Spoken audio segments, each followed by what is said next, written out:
everyone. I'm Christina Ballou of the Massachusetts Attorney General's Office. Welcome, and thank you for joining us this afternoon. First, I want to say a few words about the relevance of today's topic and why we're talking about it now, and then I'll introduce our speakers.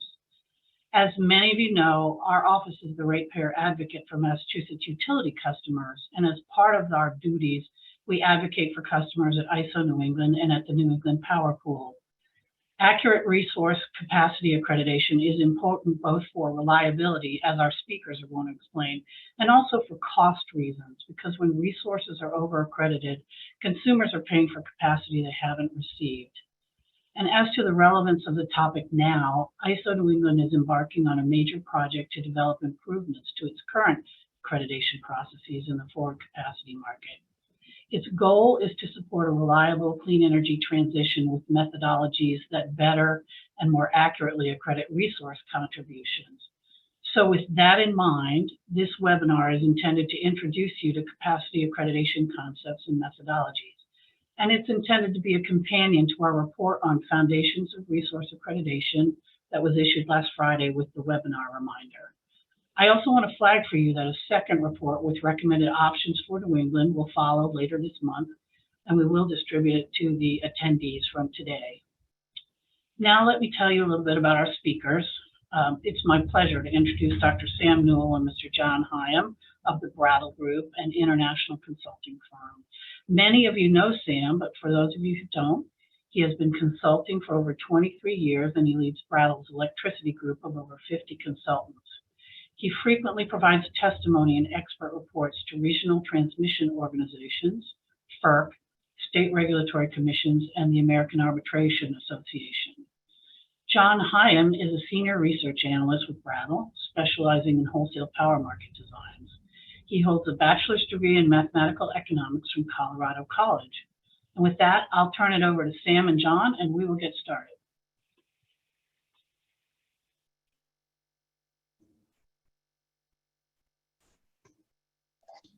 There. Still learning about the mute buttons. Nice to see everybody. And well, I guess I don't see you, but can everyone see my screen? Or Sam, can you see it? I can see it. Yeah, that works great. Okay, great. So good to be here with all of you and to talk about this topic. And thanks for the intro, Tina. So when we talk about the clean energy transition, there are two big questions about it. One is, of course, what are the right goals to reduce emissions? Another is how much will it cost for all the clean resources? And the third pretty prominent one is how do we still maintain reliability? And we actually can. We can, you know, there used to be a sort of conventional wisdom we could get to maybe 20% clean energy or renewable penetration, and then it would get really difficult. Now we don't. We know that's not the case. We can get most of our energy from clean energy. But there are two problems that we have to manage. So one of them is resource adequacy, and that's what we'll talk about today.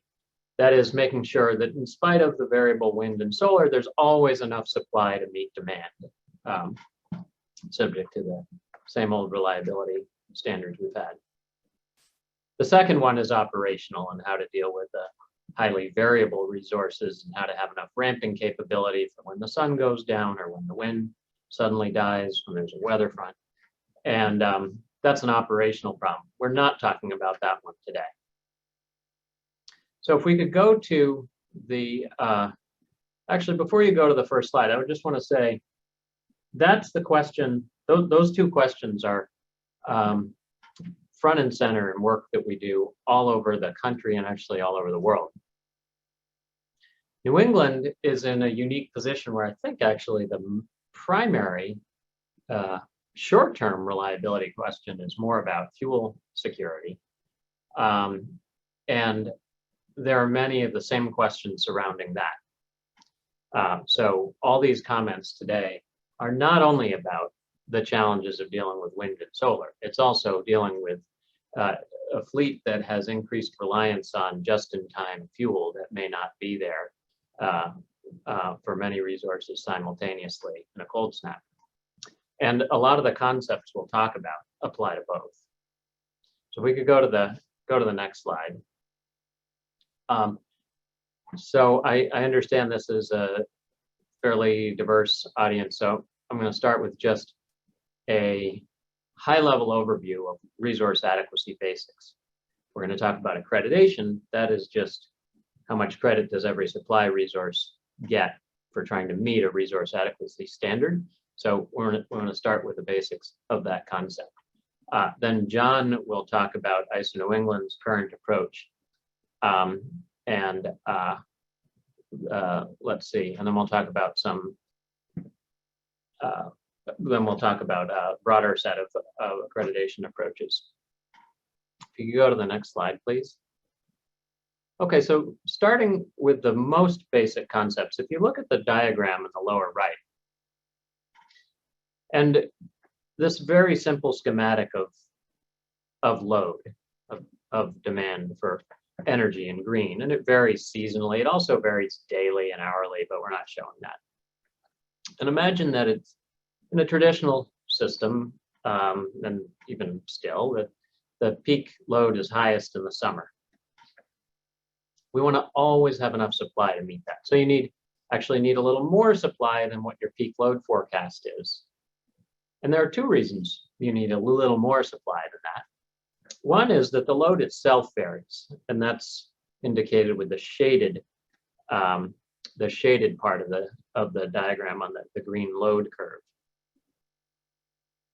That the load can sometimes be, you can have an especially unusually hot day, say in the summer. And there's a similar issue with the supply too. You can have bad luck with resource outages. You could have several plants that are unavailable at the same time, and if to allow for that possibility, you need, and for the possibility of higher load than expected, you need a kind of a reserve margin over your load forecast. Hold on, I just want to try to turn off my chat because it's a little distracting. I think that works. Okay. The way a resource adequacy standard is set is to make sure that there's always enough supply to meet demand. Again, this simplified diagram doesn't capture a lot of the nuances of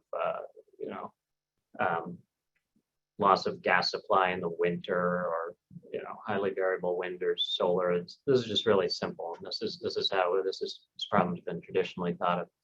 And so how to achieve resource adequacy? First, establishing a resource adequacy standard, which in New England and PCC is to have no more than one supply shortfall event in 10 years. And we call that a 1 in 10 reliability standard.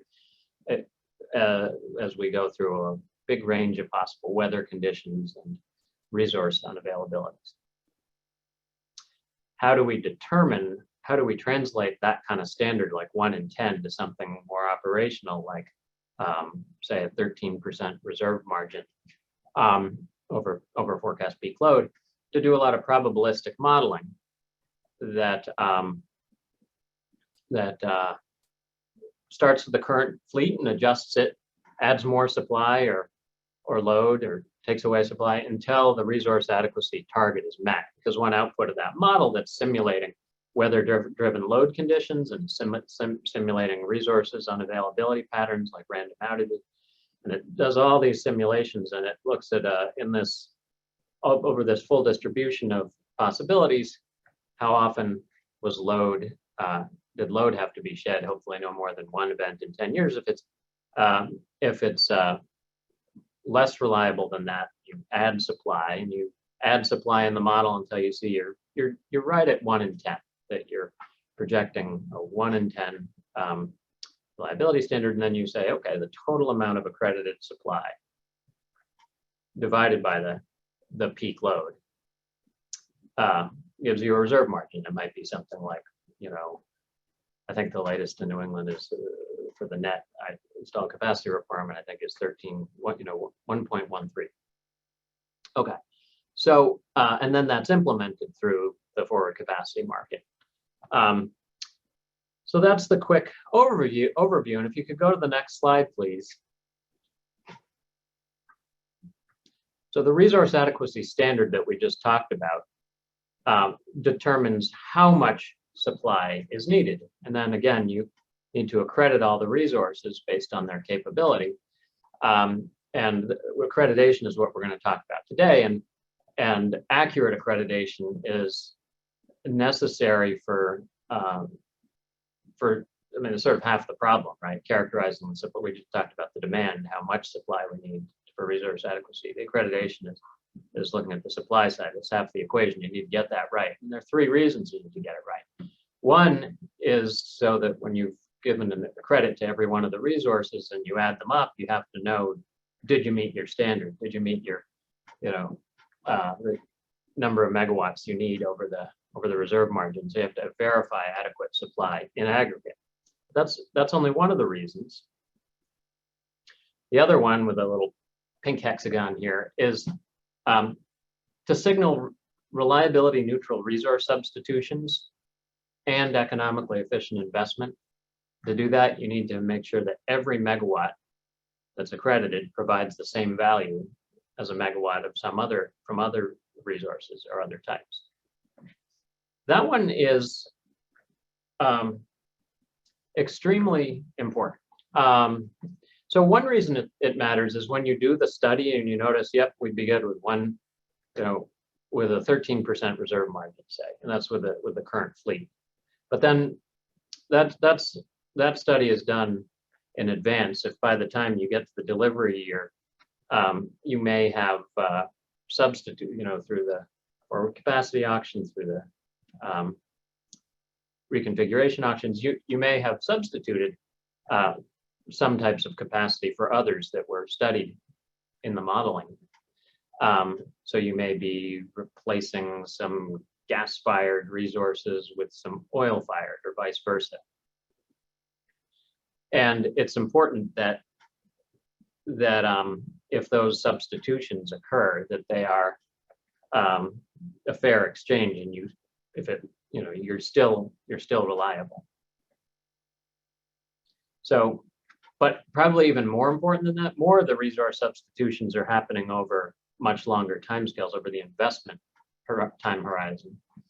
And there, again, the only way you'll give the right investment signals is to accurately accredit each resource, so that when somebody's deciding whether to invest in a particular resource or retire a resource, it's anticipating over the future how much value it will provide. And the only way to signal the right decisions there is to accurately accredit, and to plan to accurately accredit every resource over the course of its life. So we have to have a system that does that. And then the third reason accreditation is important is to help incentivize resource performance. There are several mechanisms that do that: the energy market, performance incentives. But one of them is, especially if you have a framework that's a little different from what New England has right now, where the accreditation also may reflect if a resource has had poor performance, it may be credited less because it's less planning value. We're trying to be reliable, and if you see that a resource has not been performing well when needed, especially during shortages that we're trying to avoid, then perhaps it gets a lower accreditation. That prospect would provide incentives for resource performance, things like being more likely to be available when in the hottest week of the year, the coldest week of the year, and doing things to line up doing maintenance ahead of time, or lining up fuel, for example. Okay, so it's three reasons: to make sure your supply adequate in aggregate, to inform investment decisions and even short-term resource substitutions, and to incentivize performance. Can we go to the next slide, please? Okay. Yeah, so I think. Thanks, John. I'm going to turn off my camera. Thanks, Sam. Yeah, so I'm sure many of you are already familiar with this, but we wanted to start with a quick overview of the way ISO New England currently accredits resources in the capacity market. So for thermal, storage, and demand response resources, accreditation follows an ICAP convention. So it's a tested max output during a given season without derating for forced outages. And then additionally, there's a 2-hour duration requirement for storage, and some adjustments on DR for line losses. For wind and solar, accreditation is based on the observed capacity factor in a set of predefined peak hours over the last 5 years. And then for hybrid resources, that follows a sum of parts approach, where each component is evaluated independently, and then the overall accreditation is equal to the sum, provided that it doesn't exceed any combined interconnection limits. And then for all resources, ISO New England calculates a summer and a winter value, with the annual qualified capacity equal to the lesser of the two. Yeah, and so there are a number of motivating factors for why ISO New England and other jurisdictions are working towards these more advanced forms of resource accreditation. All of these reasons you see on the left: growth of intermittent renewables, demand response, and DERs, increased reliance on gas-fired generation that doesn't have on-site fuel, electrification and resulting load growth, and then climate change. Specifically, with respect to producing more severe and more frequent weather events, particularly in winter for ISO New England's case. And then all of these factors lead to essentially a change in the nature and timing of shortage risk. For example, renewables shifting risk from peak load to net peak load.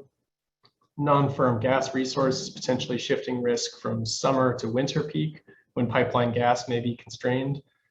And it's worth noting that in ISO New England, the most pressing concern currently is likely winter fuel availability.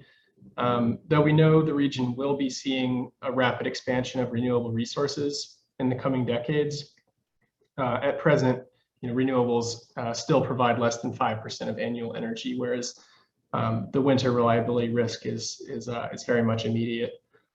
So that being said, we just want to emphasize, as Sam said, that reliability and efficiency, are highly dependent on fair and accurate accreditation for all resource types.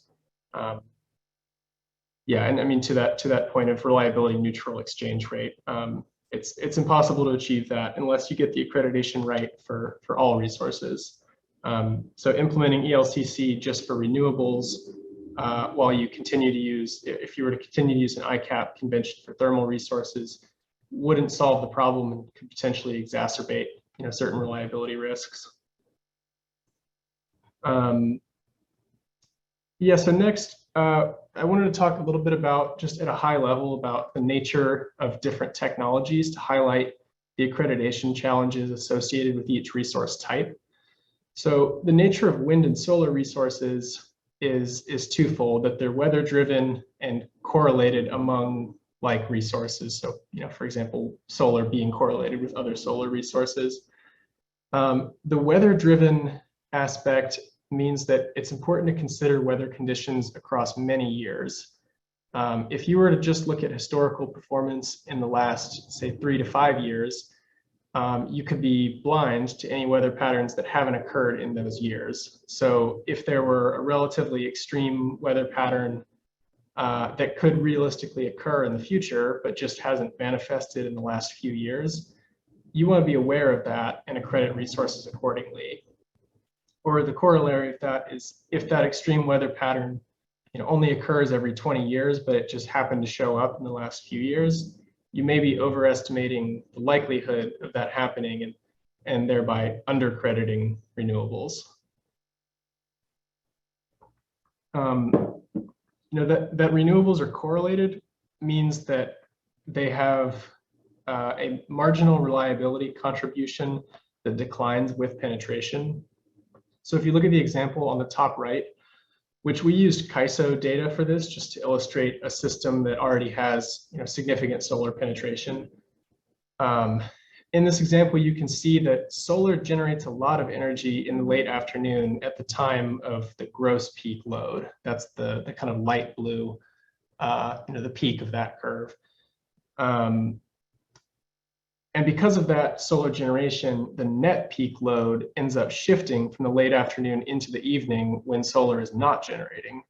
So if you think about the first solar resources to come online, they were generating at the gross peak and thereby contributing substantially to the ability to serve gross peak, which at the time coincides with the shortage risk. But then once you have a lot of solar on the system, the shortage risk has shifted into the evening, and any additional solar that you add may actually do very little to serve load at the net peak. And so the incremental reliability value you get from that extra solar declines. And then so moving on to energy limited resources, which this applies to storage as well as any demand response that might have a maximum downtime, for example. The reliability value of these resources similarly declines with penetration, but for a slightly different reason. If you look at the storage example on the bottom right, so using that same CAISO net load that we use above, this shows the impact of two hypothetical tranches of battery storage being added to the system, each with 10 gigawatt hours of total energy. So in red, the first addition is assumed to be deployed at net load peak, and it flattens that net load peak and lowers it by 4 gigawatts. But then when you deploy that second tranche, the green one, the net peak has already been significantly flattened, and so it's tasked with serving a much wider peak, and so it has to spread out its injection to serve that wider peak. And so as a result, even though it's the same 10 gigawatt hours of total energy, the second tranche only reduces net peak load by 2,200 megawatts, roughly half as much as the first tranche. And then additionally, for storage resources, the reliability value depends a lot on specifically how the resources will be operated in reality. So for example, a storage resource that, battery that charges during the day and then fully discharges during net peak load, which is kind of what we're assuming in this example here, that resource will have a very different reliability contribution than a battery that provides regulation service and may only have half of its capacity available at net peak. So that just means for any sort of modeling based approach, it's vitally important that what you assume about their availability is consistent with what will actually manifest in reality. And then moving on to thermal resources. So the conventional thinking in most jurisdictions, which, as previously noted, this is not what ISO New England does, but the conventional thinking has typically been historically that 1 minus the forced outage rate, or E4D, is a reasonable proxy for thermal availability. The thinking being that if a resource is available 95% of the time and those outages are random, there's a 95% chance it will be available during shortage conditions. And that's true if 95% of the overall thermal capacity were available 100% of the time. But we know that's not the case. Oftentimes outages aren't truly random and maybe correlated with weather, for example. And that's this example you see on the right shows the gas-fired unavailability in ERCOT during the severe winter storm last February. So on the bottom, you have cumulative outages of gas-fired resources during the event, and then you can see how that maps to the top figure to the sudden drop in temperatures. Yeah, and then if there could be other issues like constrained gas availability or common mode outages like a transformer outage that could impact multiple resources simultaneously, or even the unit size can have an impact. If you have a 2 gigawatt nuclear plant trip offline versus 100 megawatt gas peaker, the nuclear outage is far more likely to coincide with the shortage, just because it tripping offline produced an overall loss of generation that's so much greater. So it going offline is actually sort of predictive of shortages. And some recent analysis from Astrape Consulting, they actually quantified the average ELCC of thermal resources. They were looking at resources in the PJM South region and assuming a 5% E4D. And they found that if you account for outage variability and correlations, as well as fuel supply outages, the true ELCC, and this is on an average basis, the true ELCC of thermal resources could be as low as 76% instead of the 95% you would calculate from a traditional UCAP approach, or the near 100% you would calculate using ISO New England's current approach. So it goes without saying there's certainly a lot of room for improvement in thermal accreditation, as well as intermittent and energy limited resources. So I'm going to turn it back over to Sam. Thanks, John.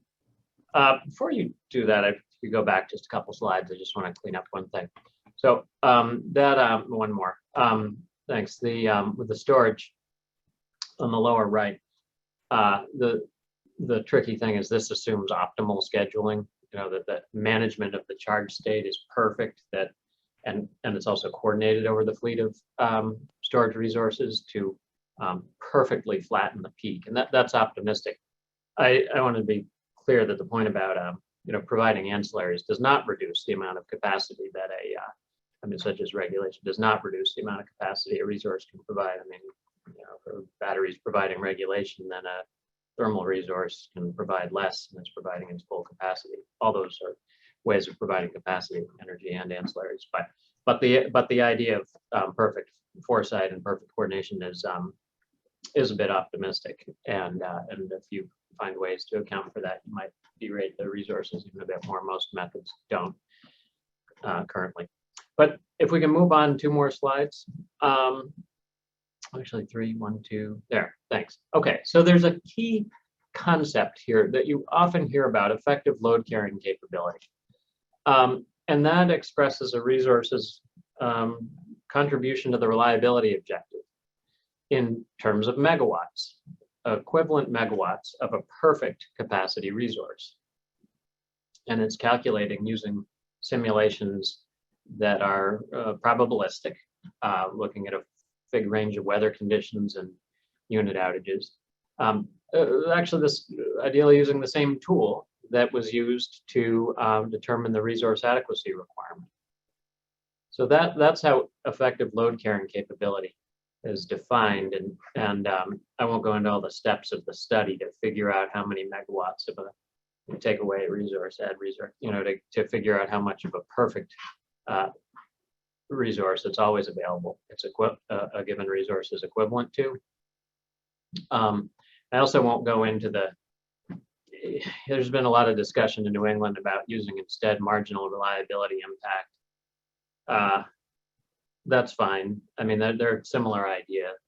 There may be methodological reasons to one or the other, but it's not that interesting a difference.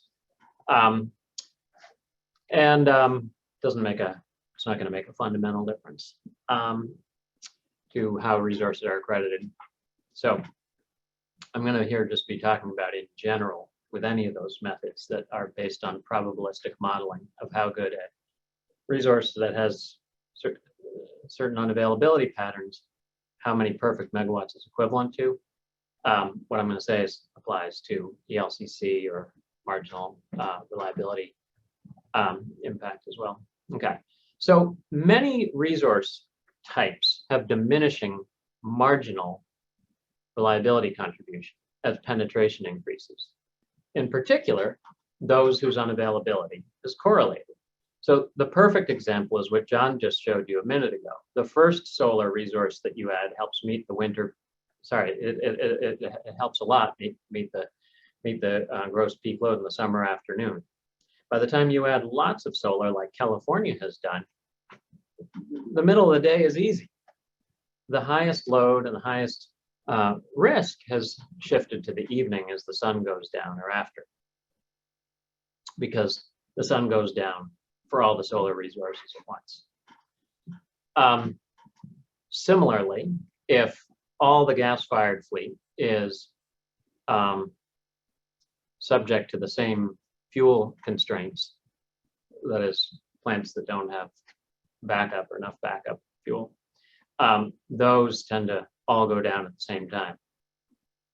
The problem with that is that their combined unavailability is what causes the shortage. Resource adequacy is all about avoiding shortages. So if you have resources that tend to all fail at the same time and you start relying on a lot of those resources, that's when your risk gets to be, if they substitute for other resources, that's when your risk gets to be greatest. And like so many things, they're diminishing marginal return. So the more you add of these things, the more the marginal value declines. And that's what's shown in the pink curve here. It's just a schematic. That as the amount of installed capacity of a given resource type, that's of a given type, like solar or like wind or like gas-fired resources, the marginal value is declining as you add more and more of that to the fleet. Now, I think that's fairly intuitive. We also sometimes talk about average ELCC. Now, that is a concept that is derived from the marginal curve. It's derived by averaging. If you had for any given amount of installed capacity, if you averaged the marginal values of the first megawatt, the second megawatt, the third megawatt, all the way up to whatever number of megawatts you're interested in, if you averaged all those, it's sort of the area under the pink curve divided by the amount of capacity, you'd get the average ELCC. It's a derived concept. Now, again, intuitively, because you're averaging in the values of the first megawatts that had higher marginal value, the average curve, if the marginal curve is declining, the average curve declines too, but more slowly. Now that means that a system that's going to do average ELCC is going to show higher values for resources than marginal. And a key point, by the way, is that some resources that aren't subject to very high correlation of their own availabilities don't have a very steeply declining marginal ELCC curve, and so for them, the average will not be steeply declining either, and the difference between marginal average will be quite small. Whereas for resources that have a steeply declining marginal ELCC curve, like solar when it gets to high penetrations, this is a pretty big difference. It's also a very big difference for gas-fired resources in the winter that don't have backup fuel. And so my favorite example is if there's, say, only enough gas for 3,000 megawatts of gas-fired resources that don't have backup fuel or firm fuel, you might be able to get 3,000 megawatts worth of such gas that's generating in a winter cold snap. But beyond that, if you have more gas-fired capacity, it doesn't help at all because there's no more fuel to go around. So the marginal value becomes zero.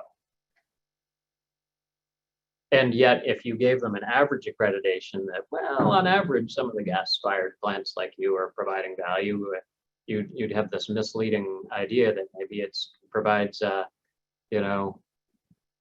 half.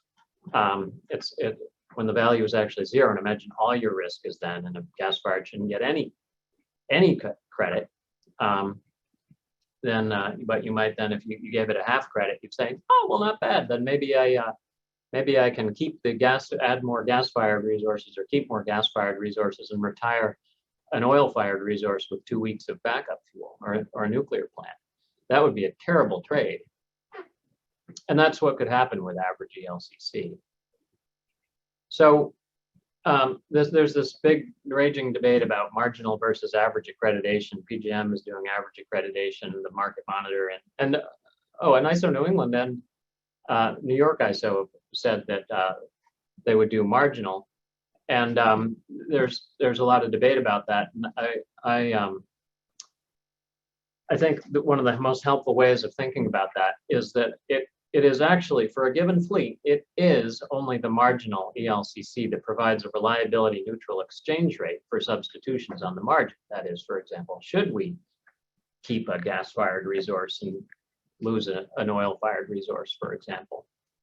Well, you'd want to know what's the marginal value of each, given that fleet. So that is the only way to set a standard and know that no matter which resources meet that, as long as they have to be providing the same value, and we can shift one for the other and we'd still be fine. And that's the idea of a reliability neutral exchange rate. You can only get that with a marginal accreditation approach. For investment incentives, also, efficiency can be maximized if all resources have an accurate marginal ELCC. That is, you need to know for every resource that in every future year of its life, the value of its product will be based on the marginal value at the time. And that's just like any product. You could have a factory making a 20-year factory that's going to make widgets, and when you think about it, is that worth it? You have to know, well, what's a widget going to be worth in each one of those years? What will be the marginal value of a widget in every one of those years? And it's a very similar concept. You only get the right incentives, and this is just a classic economic and also optimization theory problem. You have to have the signal showing the marginal value.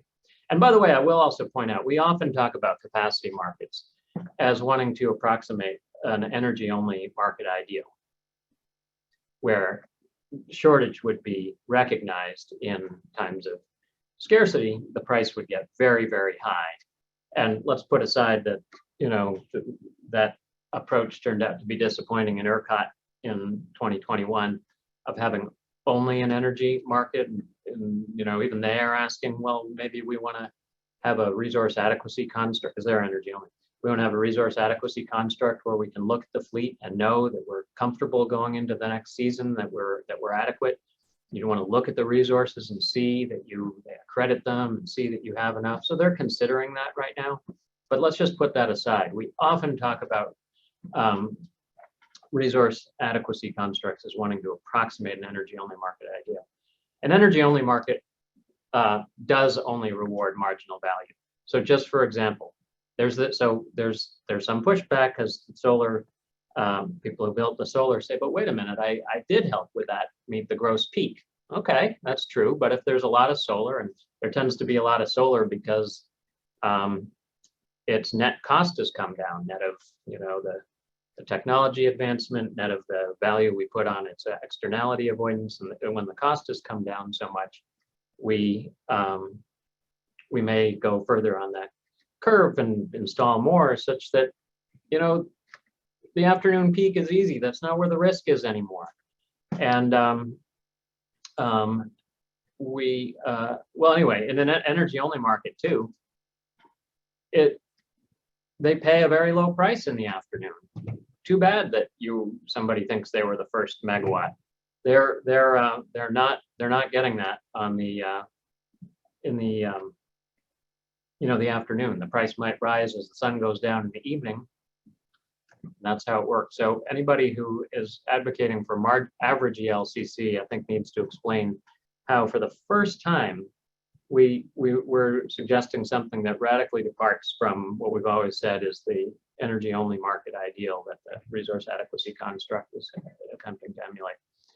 On the other hand, average ELCC may seem more fair because it does compensate resource types for the inframarginal benefits of earlier deployments.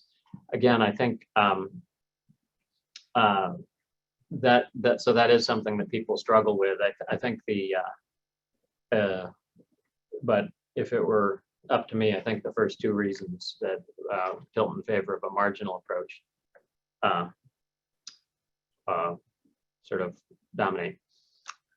Can we go to the next slide, please? So Now let's talk about how you would start to do a study and implement accreditation. There are two really important concepts that you have to recognize. So one is that we talked a lot about the weather and solar. Yeah, the unavailability of solar as the sun goes down in the night is very weather driven. And wind is also subject to the wind. So their availability or unavailability is highly weather driven. Now let's look at something like gas-fired or coal-fired. There's no coal or very little coal in New England. But they also are affected by the weather. For example, gas-fired in a cold snap has to worry about fuel.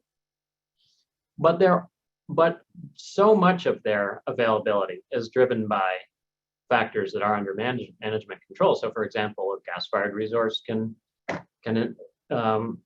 might have installed, well, could install, if we can get a permit, backup fuel. It could secure contracts for firm fuel and firm delivery. There's a huge part of the unavailability in the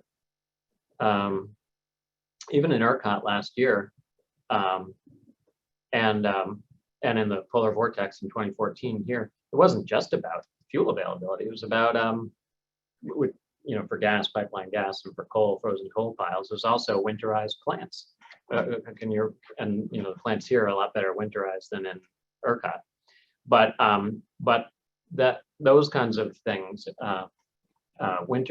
securing fuel, winterization, doing preventative maintenance ahead of time, canceling maintenance when it looks like the plant will really be needed, maintenance that can be avoided. So all those things are under management control. And you want to, and some resources have done a much better job with that than other resources of a similar type. And we want to capture all these things. We can't ignore any of them. And they do, and by the way, batteries and demand response as energy limited resources, they're sort of in between. I mean, because of course, the value of an energy limited resources does depend on the weather. So if you think you're going to have, sort of just diurnal unavailability patterns like the sun going down we talked about, that's pretty easy. Or do you think you might have 2 weeks that are cloudy or not windy, or a whole season? And a short-term battery short duration battery is going to be a lot less valuable if you think a lot of your short periods will be of long duration. So it depends on those external factors too, but it also depends on management factors like how it's managing its charge state and scheduling itself. So we have this set of factors. And just as a preview of the next slide, so the exogenously driven factors are the things that a lot of us sort of modeling nerds gravitated towards in this ELCC idea that, we know how to model wind and solar patterns if we have meteorological data.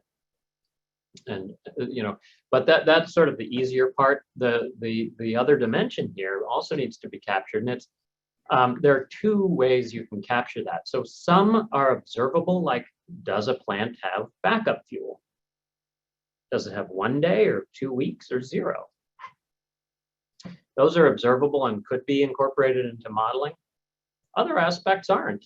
I mean, it's very hard to just look and see how well winterized a plant is, or how well it's going to manage its maintenance or manage its charge state. And for those things, I think we can learn a lot by just measuring its performance during shortage periods. Now, unfortunately, we don't have a lot of true shortage periods to look at. But both aspects for all types of resources, I think both thinking through the types of stresses that they could have, and you have to have data on how their availability is correlated with those stresses. That is important, but it's also important to measure performance and availability. If you could go to the next slide, please. So this is what I was just talking about. So empiricism And the idea is to just look at how resources do in tight intervals. And this is what MISO is now doing for its thermal resources. It's and the idea is just look at how resources do, but not all the time, but focusing on when it actually matters for protecting against shortage, which is the shortage conditions. It might be in heat waves, it might be in cold snaps. It's whenever we've observed that we got really tight in terms of supply margin, how did each resource do? And the advantage is that, of course, it relies on real world data, not models that are always imperfect. It's very simple and transparent, and it does incentivize resource performance. If you know you're going to be measured, you're going to be accredited and able to sell capacity in the future based on how you perform. And that provides additional incentive to the energy market and performance incentives. The limitations, though, and it's sort of subtle. So some people think, well, because maybe it's doesn't work well because you're just maybe looking at a few years for which you have data, and maybe those didn't test how well you did, and there wasn't a cold snap to test how you did. That is one problem, but yeah, I mean, over many years, maybe you'd get it right on average, and at least knowing a system that does that, maybe you'd send the right investment signal, but it does not. The reason it does not is because it's not risk weighted.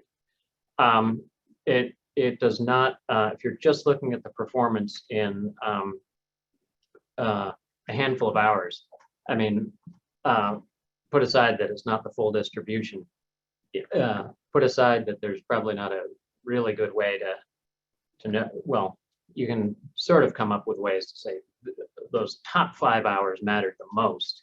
You could somehow weight it by risk, but ultimately we care the most about how one would perform in the very, very worst hours that we're trying to protect against.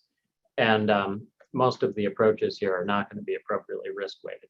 And what that does is it biases accreditation upward for resources that tend to be the worst in the tightest conditions, so the ones that drive the shortages with their correlated unavailability. And this is a huge problem. It might seem simple, just measure everyone based on their performance in shortage hours. But you know, the resources that are guilty of being the drivers of shortages get a bit of a free pass because we don't tend to put enough weight on those hours with these methods. And there's a bit of a trade-off between using very few hours that are just the very shortest conditions and most reflective of how each resource does in the shortest conditions, like the very coldest weather. But then it turns out, I mean, MISO talked about that, but then a lot of participants, just checking the time here, a lot of participants wanted to, this is the last slide. A lot of participants said, well, but I don't want so few hours because then if I have bad luck, then I'll have a terrible accreditation for a few years. So there was pressure to use more hours, but then that puts too much weight on hours that aren't real shortages. And then there's also a trade-off between having more years of data to capture broader distribution of weather versus, well, just recent years to be more reflective of current asset conditions. So if an asset got older and got worse, or it got better because it got managed its fuel or something. So this is tricky, but it has, and what I'll, now let me talk about the modeling approach. And ultimately, I think you need both. So the modeling approach is that it's attractive in that this is like doing average or marginal ELCC as we discussed, and it simulates resources contributions to avoiding shortages over a broad distribution of weather years. So it accounts for weather-driven performance, and you do have to have data again on not just that the sun obviously isn't shining at night, but you have to have data on how say thermal plants tend to do in challenging conditions, and that's the as Estrape modeled in that recent study that John mentioned before. One of the biggest advantages is that, it enables risk weighting to tell you the expected contribution of each resource to reliability value, and I can't understate that. That's one of the things that can be significantly off and bias a purely empirical approach. So you can, I mean, imagine that we're trying to get it to no more than one event in 10 years, but if all that is driven by, truly, sort of 1 in 10 year weather, those are the conditions we care about. We don't want to put a lot of weight on how a resource does in other conditions that aren't challenging. So that is a big advantage. The limitations are that modeling is always imperfect. There's so much, it's hard to get representative data. I mean,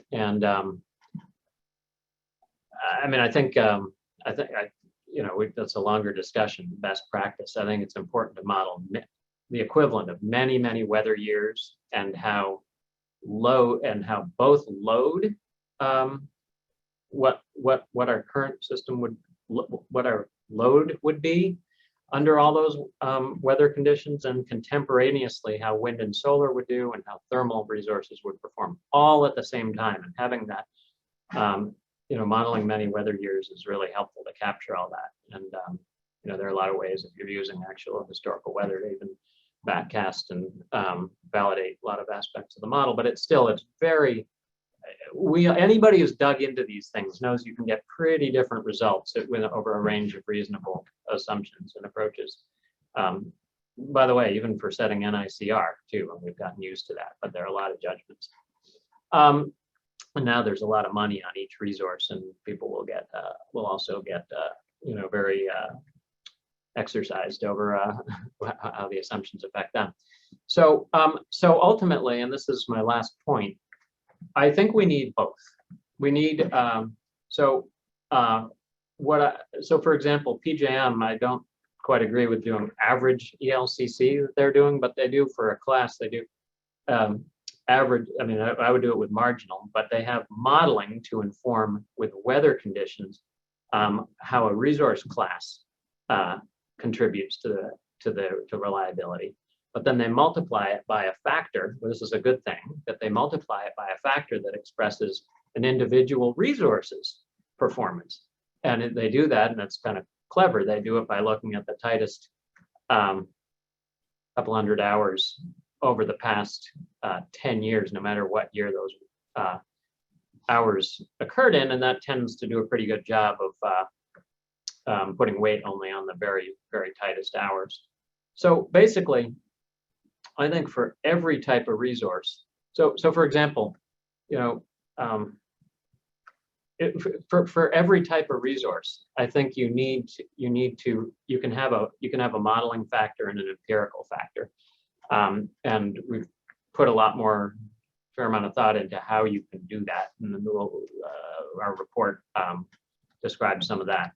And I think that's some of the work that ISO New England should do. And ultimately, what they have to do is make sure that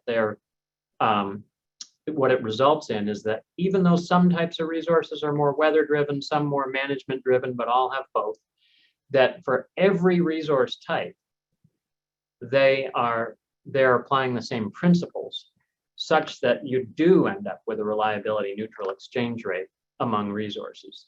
That's the goal. Both methods will help get there. I hope, and I actually am very encouraged that both ISO New England and New York ISO, and actually PJM has said they want to consider, getting the right accreditation for all resource types, rather than just mistakenly zeroing in on the stuff that's easy to model about correlated unavailability for wind and solar. So that is our presentation, and I don't know, I guess we didn't leave time for questions, but I'm sure it'll be a long discussion over the coming year. Thank you very much to Sam and John. And yes, we are right at 12:59. So I think we're going to leave it there. And I know that's a lot of information to take in, but thankfully we do have the written reports that were written by Brattle, and we shared report 1 with the attendees, and we will be sharing report 2 as well. As I also mentioned, we'll make a recording of this webinar and the slides available shortly. So we can leave it there. Thanks very much again to the panelists, and thank you to all of the attendees. I hope everyone has a great afternoon. Thank you. Thanks.